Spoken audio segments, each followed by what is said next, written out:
Hi, everybody. I'm Kevin. I'm Kayla. We love movies. And we love talking about them. This is the Martini Window. We are here with VFX on-set supervisor for such shows as Legends of Tomorrow, Stargate SG-1, and Superbabies, Baby Geniuses 2. Welcome to the show, Mr. James Rorick. James, welcome aboard. Hi, guys. Good to meet you, Kayla. Kevin, good to talk to you. Lovely to meet you. All right, tell the audience a little bit about yourself there, James. Well, I think Kevin did it best. Superbabies. I've just decided sometime in the 90s that I like computers, and that has ultimately led me to the path I'm on right now, which is visual effects. Terrible business. And I met James myself working on the television series The Flash, which I suppose I also could have mentioned as a credit. Actually, Kevin, I believe we met on Legends before we worked together on Flash. Oh, we did. I remember. Yes. I remember having quite a passionate conversation about The Last Jedi. Right, you the third best Star Wars movie. Yeah. Right? It's true. My first time meeting James was on the season finale of season 3 of Legends of Tomorrow. That was, they're all on the beach, and Constantine comes up and drops the dragon head on the ground. That was right. That was good times. Good times. Yeah. Legends was such a good show. I loved working on that show. It was fun. It was fun, right? Like the first season, they thought they were a serious show, and it was all right. But the second season, they kind of leaned into the loonier episodes that they had, and it really found its stride because, it's an absurd premise, right? Superheroes, time traveling. It felt like Doctor Who with superheroes. Yeah, right. Yeah, I always tell people it was Doctor Who meets Firefly was the one that I always like to tell people with that show. I loved it. I remember because season 2, the very first thing they did was they wake up Mick, and I can't help but feel that they basically had him list off entirely what would have been season 2 originally in like that 20-minute sequence and just burn that storyline right away. Yeah, right. Get on to something else. God, that was yeah. Oh my God, that was a great show. That was fun. But I believe we are here to talk about a cult classic of sorts, Beastmaster, 1983. By Don Cascarelli, previously known for Phantasm and since known for John Dies at the End. And what was the other one? He did Phantasm, and he did John Dies at the End, and he did Bubba Hotep. Really? With Bruce Campbell. Yeah, same director. Nice. I like that one. Same director. Now, so going into this movie, I have never seen Beastmaster before. I've heard about Beastmaster. I watched Community, so I saw Pierce on Community talk about Beastmaster and dress himself as Beastmaster. So I have all the references, but I never actually saw it. Okay, so what I will say is one thing I really love about this era of fantasy. Kayla and I had actually just recently watched Willow. Recently, my first time seeing it actually. Oh, nice. Yeah, I never saw it in my life. Kayla loved the movie growing up, so she was desperate to show it to me. And now, since Disney Plus has announced that they're being total dicks to the creators of the Willow TV series and already removing off the streaming service, we tried to. Yeah, they already got rid of it. Less than a year. Yeah, Disney. Oh God, Disney. But yeah, so Beastmaster, I was very intrigued by certain things with this movie. Like this sort of era of fantasy, pre-Lord of the Rings, if you will, they had a lot of imagination and not really any money to do it with. And you could kind of tell it was not a profitable genre yet. Oh, no. Forgive me if I'm wrong. This came out after Conan, right? I think like a year or so after Conan. So Conan was kind of successful back then. And so this would have probably been all the Hollywood guys. I mean, you look at the cast of it, right? And it's like 80s Hollywood, like Rip Torn. That's awesome, eh? Seeing Rip Torn pop up in that made me laugh so hard. I know, he's got the hawk nose and everything. So I'm 31, right? So my introduction to Rip Torn growing up was actually Men in Black. Yeah, right. Oh yeah. That was my introduction to Rip Torn. And so it's always interesting to me to see him pop up in these older movies and just seeing there was a time where this guy was everywhere. Right. Oh, he did have a career. Yeah. What's funny about all that though is so Mark Singer was not the first person they went to for Dar. There was a time where they apparently went for, if I'm not mistaken, Klaus Kinski. Oh, like sorry, not Dar. It was Max, who ended up being played by Rip Torn. Interesting. Oh, geez, that would have been a different show. I believe it's Mayax. That would have been a way different show. Klaus Kinski, like total, like what's that? Total, what is he? Total Eclipse of the. Well, Klaus Kinski, he's the one who pulled the boat across the desert for Werner Herzog. He's famous for the triangle, right? Yeah, I think so, yeah. Okay. Yeah, that would have been different. yeah, that was Klaus Kinski. Totally. So, that would have been a very different movie for sure. But I have to wonder though, it's a $9 million budget. Don Coscarelli at this point had not been used to this budget by any means whatsoever. Like, I mean, the Phantasm movies at their most, I think, were like probably right. I mean, and it's not like they did spend much on visual effects on those things, right? So most of it's done practical. I've come to the conclusion that the two biggest things that they spent money on in Beastmaster were animal wrangling and helicopter shots. Right. While he's spinning the sword, they're woo. Well, every time they have the hawk flap in the air through whatever stock footage, or at least 2 times in the movie, just seemingly still in the air with no movement. right. Just a good POV. We gotta tell our story. Well, there's 2 moments in the movie where you see what was the bird's name? Sarah? I can't remember. Yeah. You see the bird against just a still sky background. It looks like it's flying, but it's not going anywhere. It's staying still in one spot of the screen. Probably the visual effects budget right there, right? They got a hawk, they put him on a plate they wanted, and they just did that. And I think there was a map painting of the city, right? Yeah, there's like one shot. So it was something like that. But yeah, I mean, I was pleasantly surprised by the pyramid they built, right? Yeah, because I'm sure they built that. That was impressive. Yeah, it was pretty tall. That was beyond impressive. Like I was pretty blown away with the amount of money they had, the kind of set design they were able to do for some of those scenes, and the town felt more lived in than I was expecting. Totally, right? I think all the money they saved on costumes went to set design. Because the costumes were pretty sparse. They certainly saved a lot. Well, the costumes are pretty sparse for sure. Like, I have a coffee mug in front of me right now with Leonardo da Vinci's diagram of man, the one where he's in the circle, and the amount of clothing between him and Dar is negligible.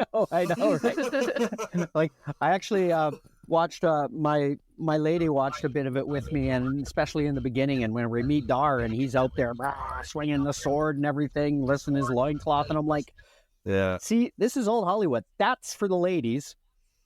The lady is coming out later for the men, right? But that's like total beefcake. He's up there, sweating away. And my lovely wife's one comment, that's real muscle.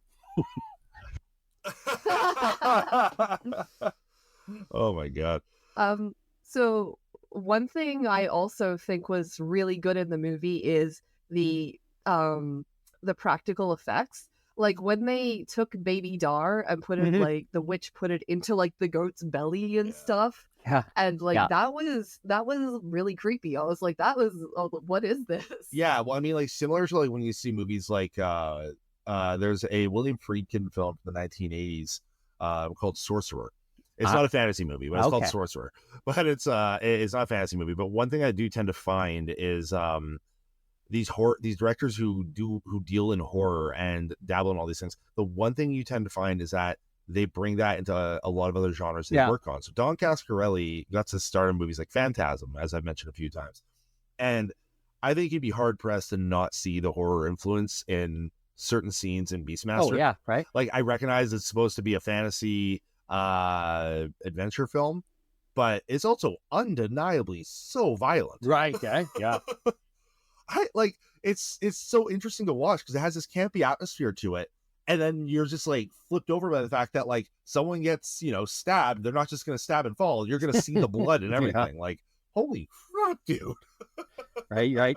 And also like the half bird vampire people, Yeah. the design of them was really, really interesting to me. I'm like, that's Yeah, terrifying. right. Horrifying. Big, tall, blood-sucking vampire bats, I guess, but with no mouths, right? And what I love about this too is like they don't have to explain it. They don't have to, like, this era of movies allowed you to just kind of sit in. Oh, this is the world I'm in. Guy talks to animals. All right, carry on. Totally, right? It's like, Totally. they didn't really have to explain it. They had one single scene of I think it was a wolf. Was it a wolf who comes in when he's a kid and then looks at the kid and walks away? And his dad or his stepdad says, "This is a power you must never show people." You know, the classic paw thing, right? It's like, you must never know this power. It's like one single scene of that. We're not getting a whole act of trying to negotiate Come this. One scene, move on. He's 20 years old now. We've already seen the witch put him in the cow belly, and out of the cow belly, we have the animal aspect already, right? What more do the producers need to do? Exactly. And you don't have to start, these creatures come in, these sort of vampire type creatures that you're referring to. And there's no having to be like, oh, this is where they come from. This is their origin. So many movies nowadays would be so bogged down in that. Backstory, too much of the flavor, right? Too much flavor in there. You just sometimes just want to go through especially movies like this where it's just like the swords and sandals movies, right? Where we know the plot, right? We know kind of what's happening. Just make the story enjoyable along the way. Yeah, we know that somebody here is a chosen one. Someone's going to die. We know that someone's going to end up ruling He's something. Just make sure there's some cool scenes in the middle. Right. Yeah. The D&D player in me loves movies where they're like, this is the world you're in. Stuff is happening. Yeah. What's the plot? Right? Totally. Yeah. Yeah, and like I mentioned Willow earlier. It was my first time watching Willow. So it was the same thing where, it was the scene after Willow gives the baby to Mad Montague. Yeah. And then he walks away in the first Mad Mardigan, thank you, yeah. And then the very first thing you see is the brownies. The first brownie's like, I got the baby, ha-ha! And it's like, oh, little tiny men and women who fly birds and steal things. All right, thank you. Okay, move on. Yep. Oh yeah, as it were. And it's this movie has that in spades. I really love that. And but the thing is, though, is that what I think I really liked about Beastmaster is there's a lot of heart in this movie. Like, you could tell there was so much passion behind the actual filmmaking. Yeah, well, I mean, especially for movies back then, to actually have all those helicopter shots, people cared about making this, whether it was received well or not. They totally did. The thing that stuck with me for a bit on this movie though was I can't remember the name now. But the leather dudes they put the worms into. Oh God! Oh man! I'm gonna have to look that up. They were so like 80s sadomasochism, like studded leather armor and masks. It's kind of like they raided the Road Warriors like costumes. Yeah, and got all. Also a little. Also, a little bit of Hellraiser there. Right? Oh, easily. The BDSM influence of Hellraiser cannot be denied to the 80s. Like, somebody came out of the way and said, listen, I know y'all have this whole God hates, things right now, this whole anti-gay legislator, but you have no idea how gay your horror is in this decade. Yeah, right. And I mean that in the best absolute way possible. Oh, yeah. Yeah, all right. The 80s. It was a crazy time. I was, so I would have been 14 when I was watching this movie. For Beastmaster. Now, did you see this in theaters? No. A buddy of mine, his mom was his mom was awesome. She would like buy him comics just from the comic store, just go and buy him like 20 comics. And so they had a VHS tape, and there was a number of shows, and this was one that they had. So I watched it quite a number of times. It was quite formative for me. That and another one that you should check out if you haven't already, The Sword and the Sorcerer. I have actually seen that movie. I was far younger when I saw it, but I think in the grand discussion of these 80s fantasy movies, I don't think you can avoid talking about that one. my God, there's it kind of blended into the 90s too. I think the tail. Remember, do you remember Dragonheart with Sean Yes. Connery? Dragonheart. Yes. Again, perfect example of pre-Lord of the Rings fantasy. But it's interesting because what we're talking about with the world, not so much world building as much as just world existing in this movie. And I think ever since Lord of the Rings, and I will earmark that as the era. Ever since Lord of the Rings, I don't think audience is accepting that anymore. Right. Yeah, no, it's. I mean, you can kind of see it in the movie. Like it was the story that started all that stuff. But what was that one? John Carter of Mars, right? Like that is that story. That is the old pulp story from the 30s, right? And it kind of fell a little flat. I don't know if that was Disney's sort of bobbling of the marketing or whatever, or if it was just audiences going like, hey, we've seen this show before. Well, it's actually kind of interesting because I think it was a number of those things. I was so excited for that movie. Me too. John Carter. And I'm not going to say it was a bad movie. I've watched it a number of times. But but I will say, though, that, okay, so we're talking about the longest development hell of any movie in history. 78 years of development hell. Orson Welles was attached to direct this movie at one point. And what I'm saying about that, that would have been a very different movie. What I find fascinating is that the original book was Princess of Mars. Fantastic novel. That whole series is actually so great. Good. Edgar Rice Burroughs. I love it. Sci-fi from the era. I've read the book. Yeah. And it was. I remember the book being a bit different from the movie. Well, yeah, it got like it didn't. So there was several aspects to that for me, and I know that this is a little off topic from Beastmaster, but I'm going to take this moment to mention this. Well, there probably wouldn't be a Beastmaster without it, right? Yeah, 100%. There wouldn't be a lot of movies without it, quite honestly. A lot of stories in general. Like, that was the framework for so many. And when you see Princess of Mars, well, it was, okay, so the original title was Princess of Mars. The movie ended up being called John Carter. Not John Carter of Mars. They just changed it to John Carter because they somehow felt the of Mars was going to make kids not want to see it because Mars Needs Moms didn't do well. They assumed it was because kids don't like Mars. This is an actual demographic that happened in this era. And so the movie comes around. We have no aspect of what it's about. John Carter, I love Taylor Kitsch, but I will say the way he's written in the movie is not how he's written in the book. The book is a West Virginia mild-mannered man, and the whole idea about when he goes to the other planet is that that's his opportunity to be a hero because he can never be in the military back home. Granted, this is an era of a different viewpoint of military than it is nowadays, but for most modern media, I would totally, say. Right? But the fact of the matter is, like, that alone, you're starting off with changing that to a gruff out character who you first see in jail. Yeah, a fighting man when he wasn't until he got there, right? Yeah, and obviously there's certain things you can't adapt. Like in the book, he spends 4 or 5 chapters learning the language of the people. Obviously, that's you have them drink the water so you can drink the ooze, so you can learn the language. That one I get, whatever, that's fine.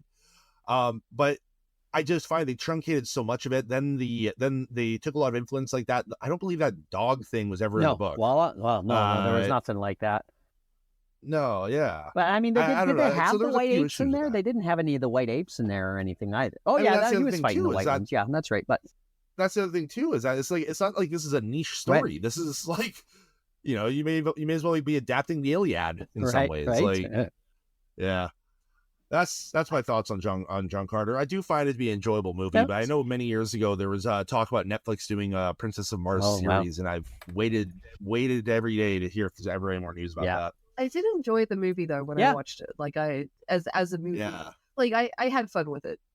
Yeah, no, totally. It's a lot of fun. It's just what could have been from that book, right? Yeah, the book is bloody violent well, too. I mean, like, Disney like, doing a PG movie was it's like straight up European imperialism. It's an R-rated book because it's like the hero figure comes and saves everybody on the planet, right?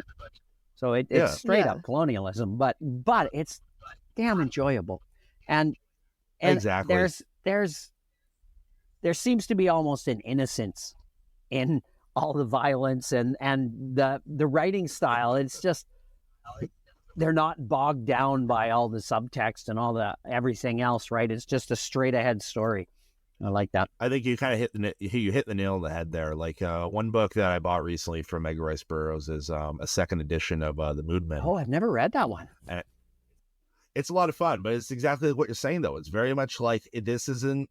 They're not bogged down by the politics of it all. They're not not to say I'm not one of those keep your politics out of my entertainment types, but there is something to be said about that era and those earlier works. And you're reading this, and the story about the boy going to Mars could be a story just about the boy going to Mars. Yeah, you know what I mean? Totally.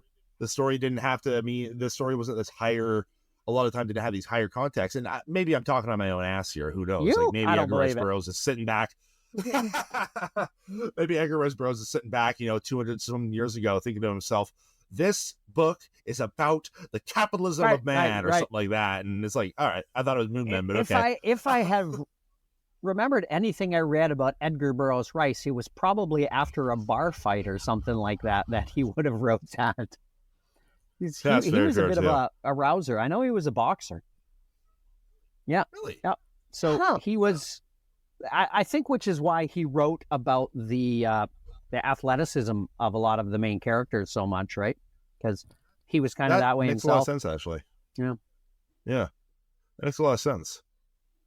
But yeah, and so now we go back to Beastmaster with that now with all no, but it's relevant. Like with all that talk about Princess of Mars and all that. I mean, movie aside, the actual content and the influence of Beastmaster cannot be denied.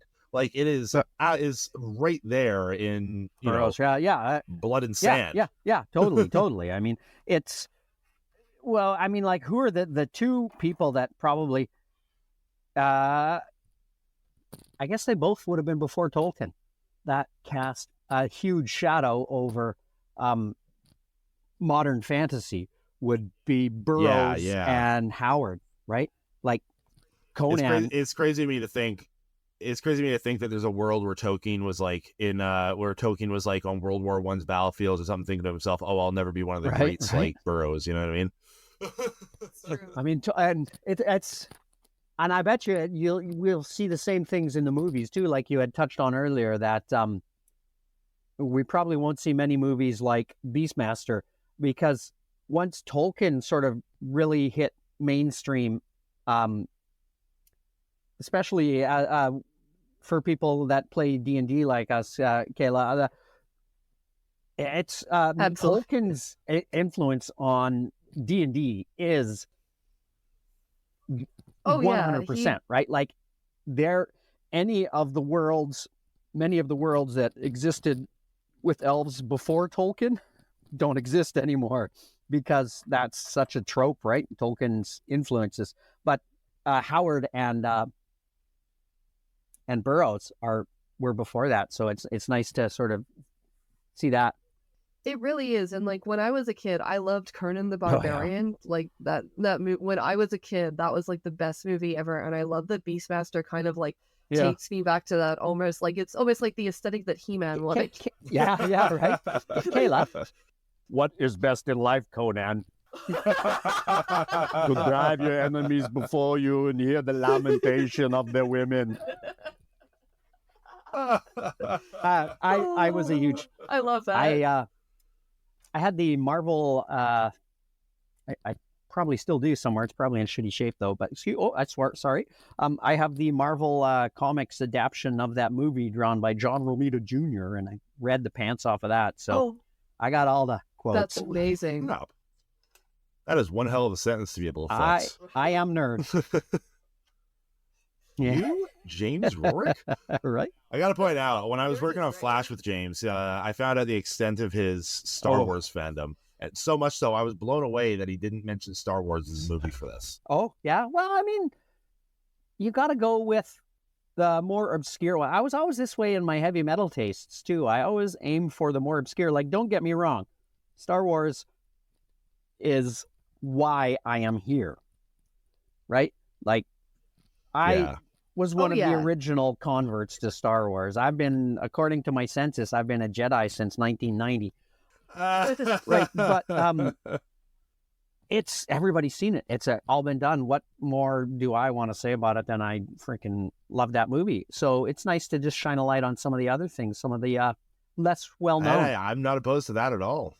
not opposed to that at all. And Don Coscarelli, I actually have quite the admiration for. He's a huge proponent in the world of kind of gonzo filmmaking and very like independent filmmaking in that era. And it's fascinating to see what he got to do with his biggest budget he ever had, to say the least. And some of the choices he made, like we were talking earlier about how you could tell this movie was made with love and care. And while we're talking about the VFX, the one aspect that I actually really found was the wides in the movie were so well planned for what they had.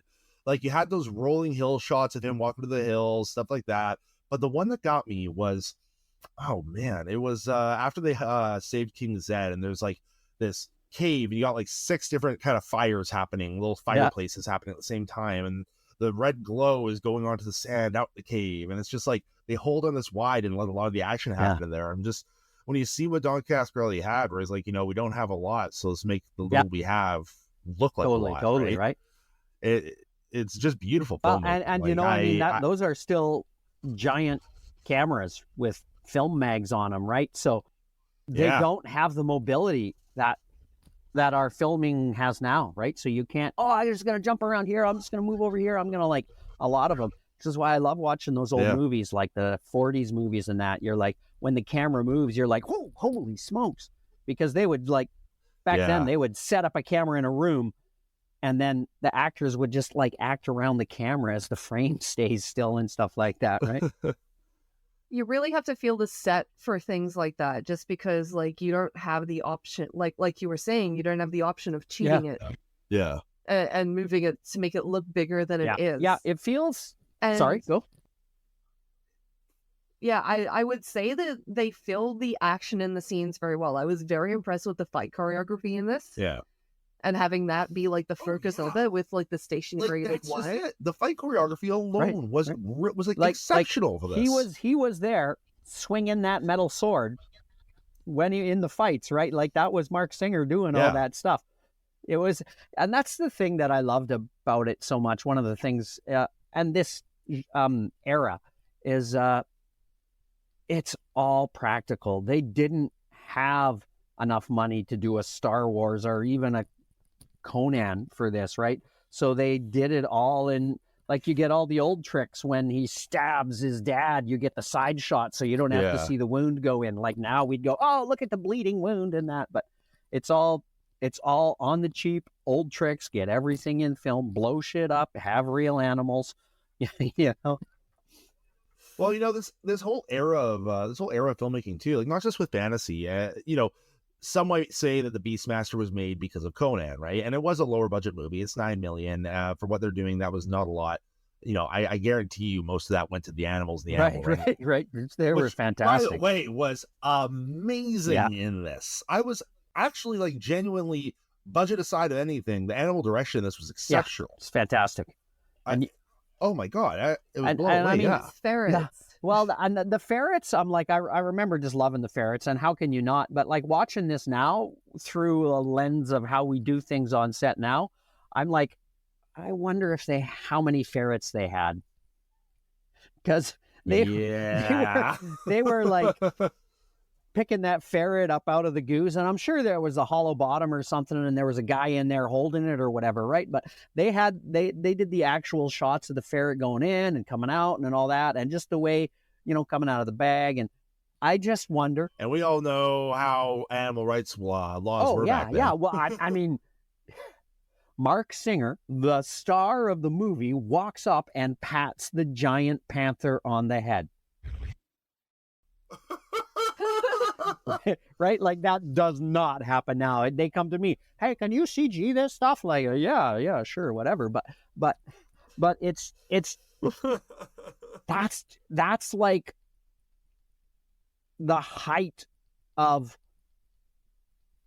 the art, kind of, right? Like everybody is there. They have to think about their frames. Like they have to set the wides up, like you were saying, and think about what they're doing. They had to, I'm sure, get the actors comfortable around the animals, with the animals and all that. And by the way, one of my favorite scenes there is the panther jumping on the stuntman. I'm like, oh, that's awesome. You don't see that much anymore.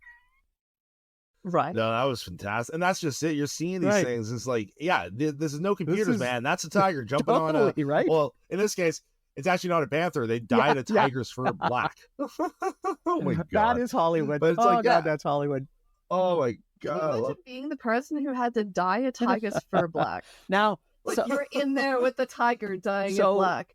is that the animal handler or the hair department? Both. I know. There's that poor Costumes. lady. That poor lady. I've got to go hair dye a tiger.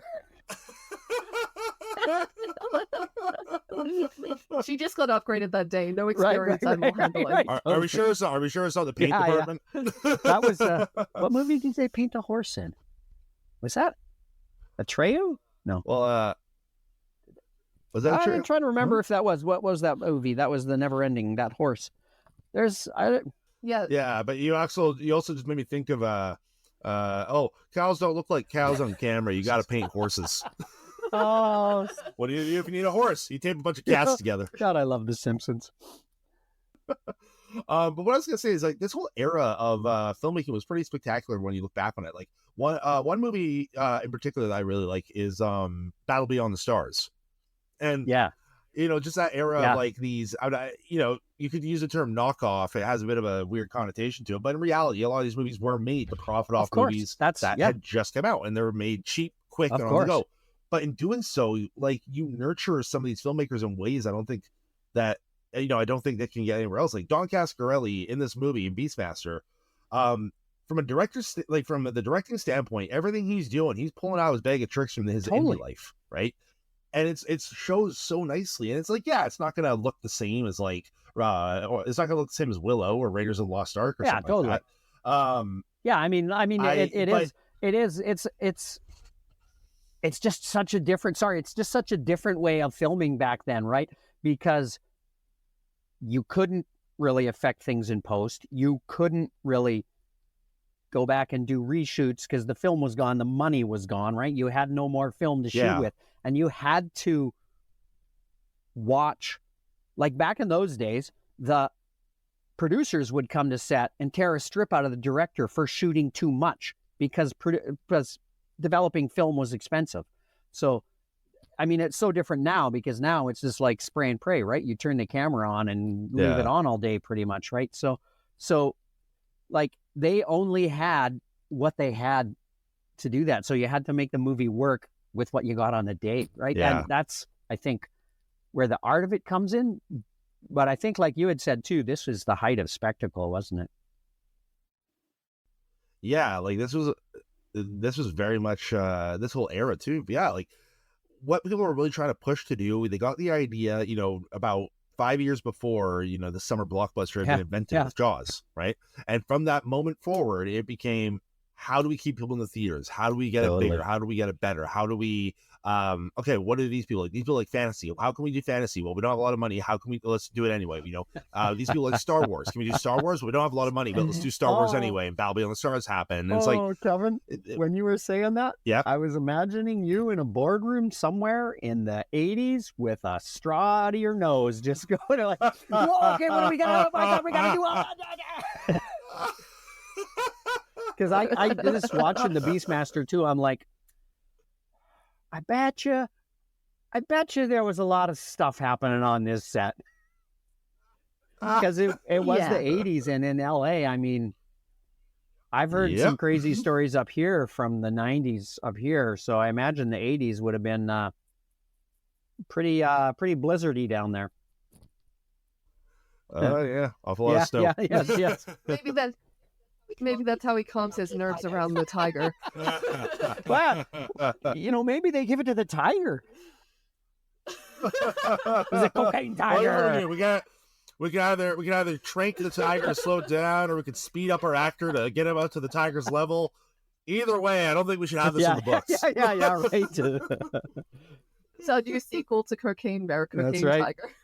Oh my god. Oh yeah. Oh, Oh Such- my god. Actually, I will say that like movies like Beastmaster and before when you brought out that awesome quote from Conan, I found that when I was a kid, because I grew up in Australia, we got a very different TV for sure. lineup on ABC. So we had all of these very strange, like, live action fantasy TV shows. Like, we had one called Thunderstone where they traveled to another dimension or a different fantasy world kind of thing. We had a lot of stuff on TV that I think really was influenced by this. Sure. And I think when it stopped being spectacles, it kind of somehow migrated in a different form over to Australian children's TV. That's awesome. Australian children's TV is horrifying. I showed Kevin round the twist. Any Australians listening will be laughing. Oh my God, you Australians and your faceless child seriously, faceless child. It's a doll. Interesting. Yeah. You should show your kids. I mean, Kevin, these are the people that came up with Mad Max. So that's fair. One of my favorite movies and one of my favorite Gonzo-made movies. Yeah. No, I'm with you on that one completely. Absolutely, I'm with you on that one. Okay, so have you seen any of the sequels to Beastmaster that I only now found out exist? Okay, all right. No, because I don't think any of them had Singer in them, or any of the other people did. No. He was in all three. Shit, I haven't. He was in all three, and nobody else was in it. I have not. That's probably all he had in the 80s. So, in the second one, so Beastmaster 2, I'm very inclined to perhaps watch this at some point for this show. Beastmaster 2 Through the Portal of Time. It was a sequel in 1991, starring Mark Singer reprising the role as Dar, a barbarian from another dimension who travels to 1990s Los Angeles and befriends a young woman, Jackie Trent. Dar must stop his evil brother, played by Wings Hauser, from bringing back a neutron bomb. Oh my God, I want to watch that. Let's do it. Yeah.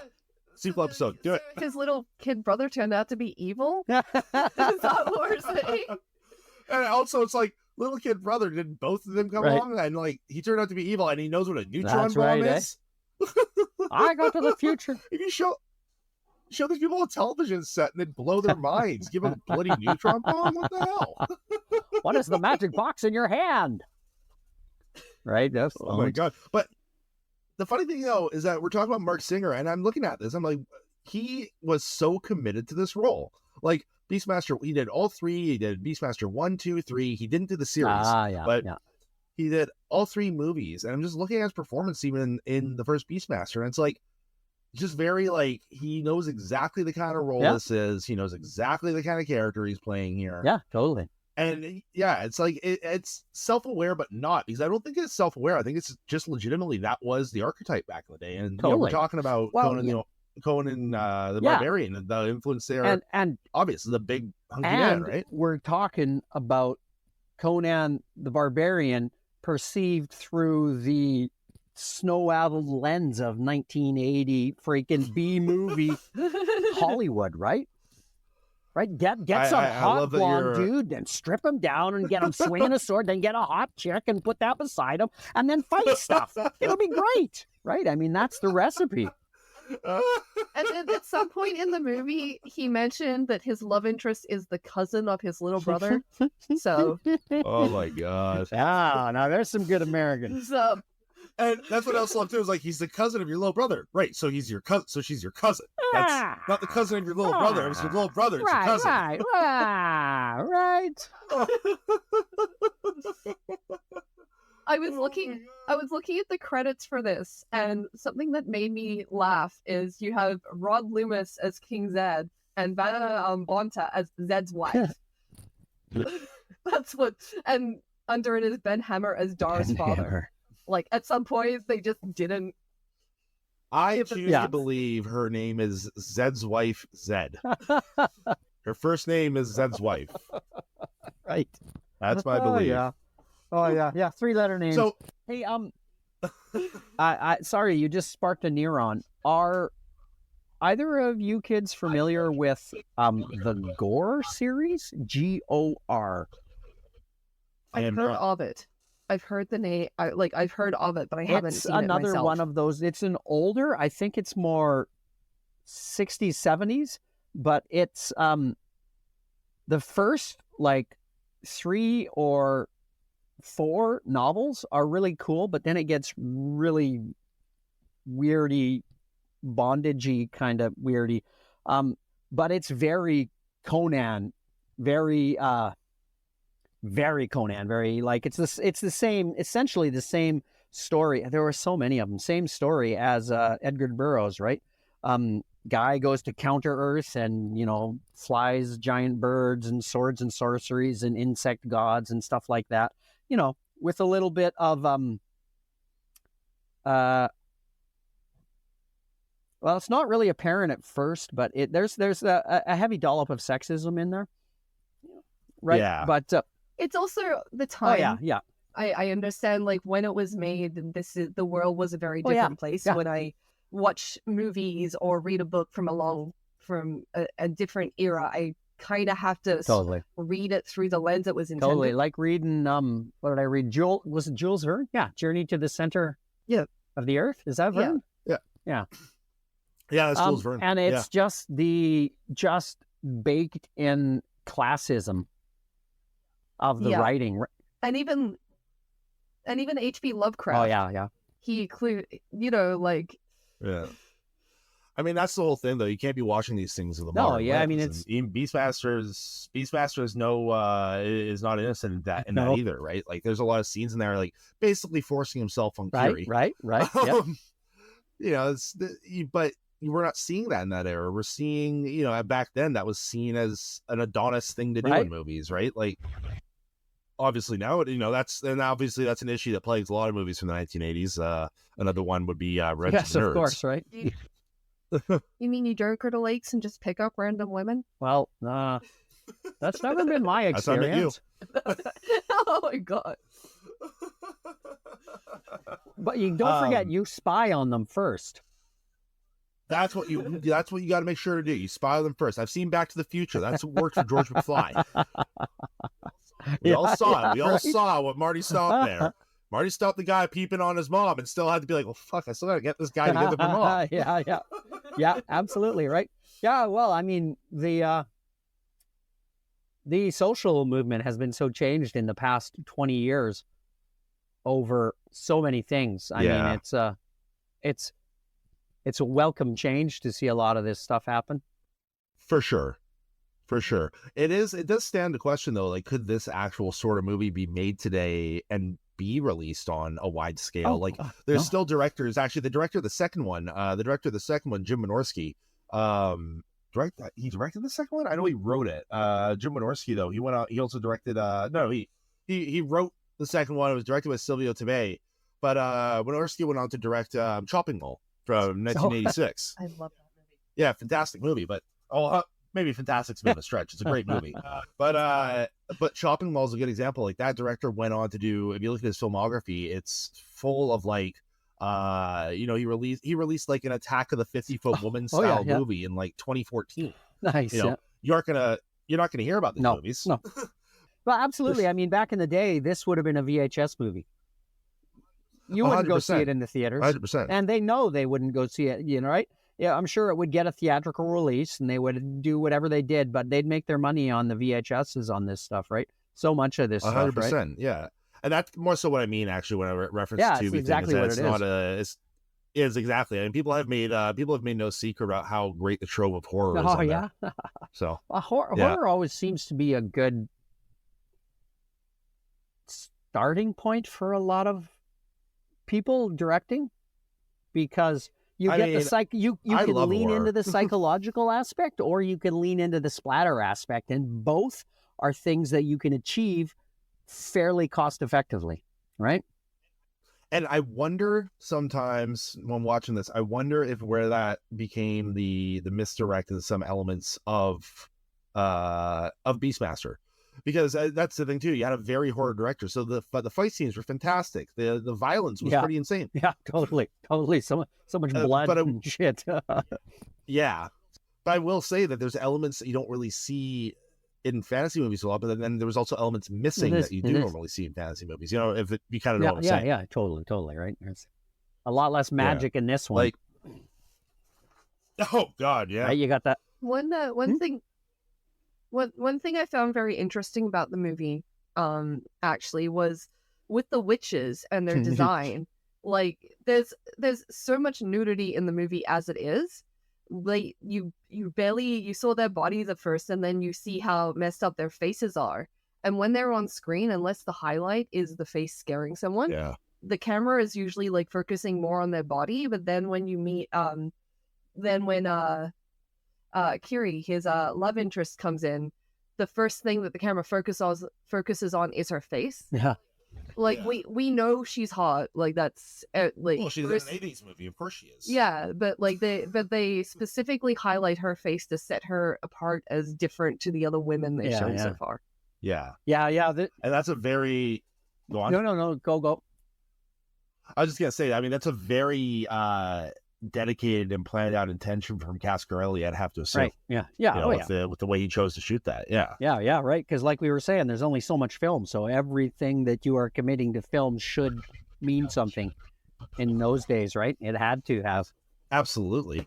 And I'm trying to think of this one scene in the movie. There was this one conversation where it was between, I think, Max and Dar. I think it was Max, but there's this one scene where it shows Dar's head in the foreground, and I think this conversation goes on for a good straight minute, and the camera never breaks, and it's just a locked off wide tight to his shot, or locked off. They were like standing apart, right? So you had one guy in the foreground, one guy in the background, but they were both kind of talking at each other, right? And they never cut from the shot.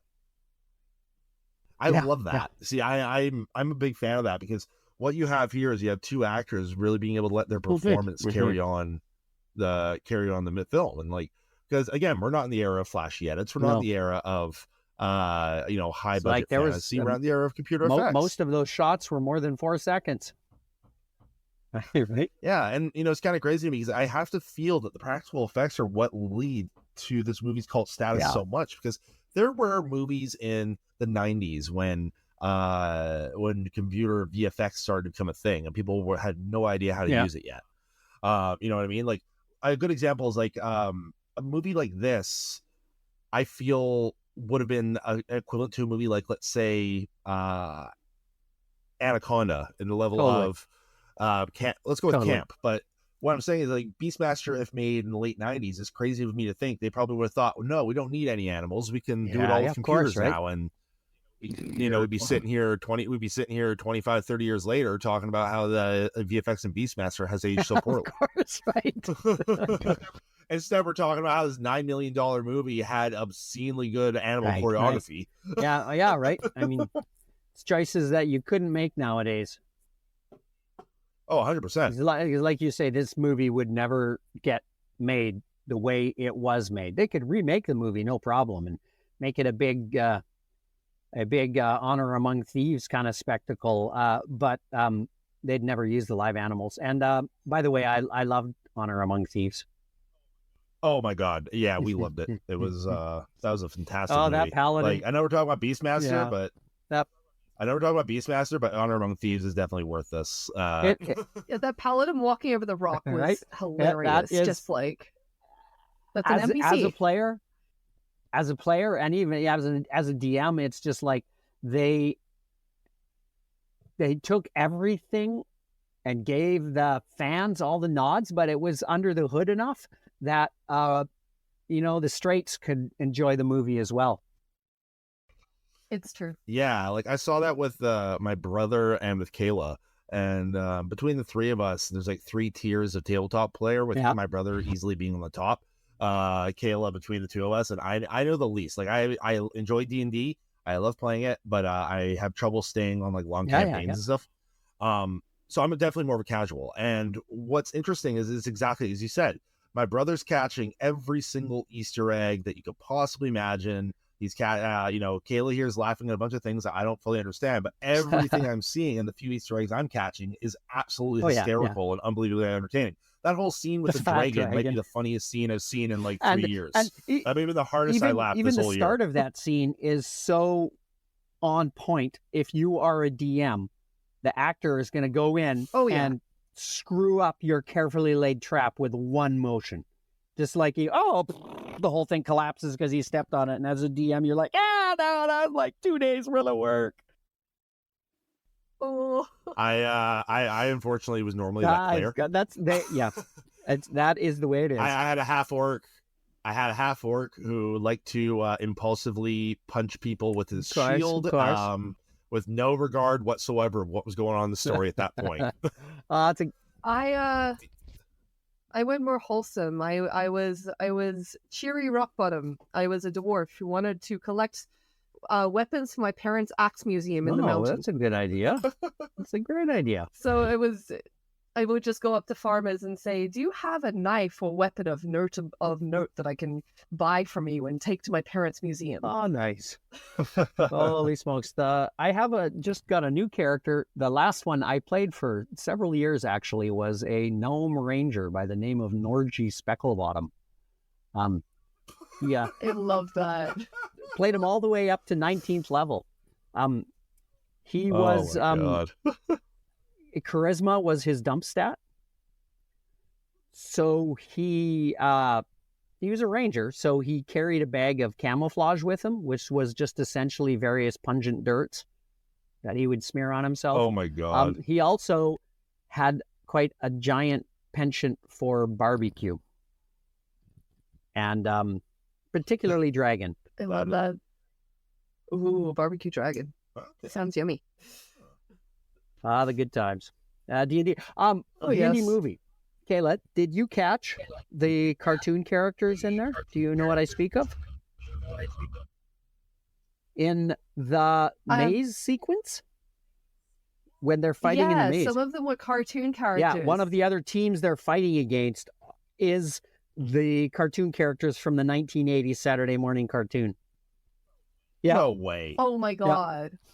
Yeah. That's like the live action version. I need to watch this movie again. It was like, I saw the Paladin and I think the Paladin and the Ranger, and you're like, what the fuck? Oh, nerds. Oh, I burst out laughing when they got to the mimic chest. I'm like, yeah, right. Yep. And the gelatinous cube. Yeah. Oh yeah. Yeah, it was such a or even just it was such a under the hood Easter egg fest for the fans and like the players, the people that knew. It was awesome.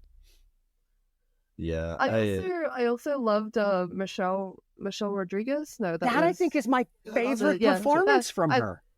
Yeah. I loved her tiny man fetish. Right. Oh, God. She was just a giant lady who likes tiny men. Yeah, it was. I love that. I'm actually with you on. I'm with you on that with her. I thought that was, I've always found Michelle Rodriguez as a very comedic charm about herself that doesn't get to flex a lot. And, that was a good opportunity for that because I played to both her strengths. I mean, she kicks ass really well, always. Of course, that's one thing we all love about her. But watching her actually be a little bit funny and get to play off Chris Pine, and the two of them had great chemistry as friends in that movie. Awesome. Oh, man, it was fantastic. No, I loved it. But the bit that I loved was just the idea that you name so many characters in a D&D game. Eventually, of course, you're going to name somebody something stupid like Jonathan. Oh God, forget his name's Jonathan. There, you know what I mean? Like next male D&D character I play, I'm going to call Bort. Bort. Nice. Bort. Sorry, are you talking to me? No, my son is also named Bort. D&D. Oh, now I want to play. I don't think I play a game till the 22nd. God. We'll see. Oh, well. There you go. So we are about out of time, aren't we? Go. We are in a few minutes here. Yeah. What are we? Any parting shots for the Beastmaster people? I freaking love that movie. It was seminal for me, and it probably because I was like hardcore in D&D at that moment too. So that movie probably helped with the trajectory of my life. That's for sure. I mean, it's crazy to me to think sometimes, like, it's weird seeing these movies so far away and looking back on it like that. Like, I obviously wasn't alive back then. So it's so fascinating because, like, but no, it's just fascinating to see the influence that movies that people might look at now and call corny or call campy or what have you. Like, what about it, though? It's such an entertaining movie. It's never boring. It's, and, here we are, somebody here who watched that movie at the right time. And it's like the amount of that these sorts of things influence us, I think, is a lot more critical than people understand. Totally. And it's like, and for the reasons that we've been talking about this whole time, like, who would have thought you'd be talking about the passionate filmmaking behind a movie like that? Most people probably wouldn't think twice about it. Right. No, totally. Just, rip on the I don't know, the names. I don't know. Right? Yeah, I mean, yeah, because they are funny. Totally, right? They didn't think much about the names. They just wanted the actors oiled up on camera.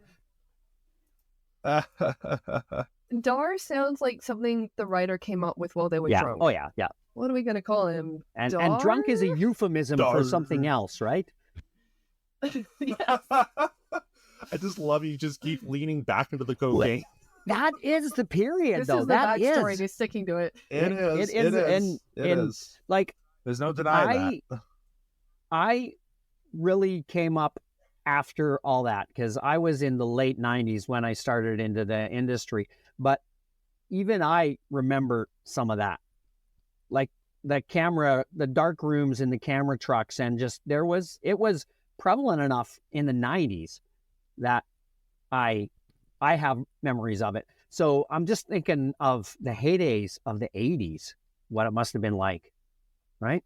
Because, I mean, yeah, because they were doing it. It's not like that they was weren't. Back in the days where they had. That was back in the days where they had beer at lunch, cigarettes are crafty, and the candy tray was a candy tray. I remember I worked with a director, assistant director, Alex Pappas, great guy on Stargate. Go on a smoke, boys. But he would tell stories in the early 90s of them coming around with the candy tray after lunch, just piled full of powders and pills. Oh, my goodness. Oh, my God. But with that, I believe we are at the end at the end of our interview here. So thank you, everyone, for listening. If you are listening to us on YouTube, Spotify, Deezer, what have you, you can click the link in the description to buy yourself a Blu-ray of Beastmaster, and also a bonus, a link to buy some books in the Gore series that James had mentioned earlier. Don't yell at me for it if it's not your cup of tea. The first 4 books. Message me for his phone number if you're pissed off. Well, I was going to say like and James. subscribe to these guys, but I don't know if I will now.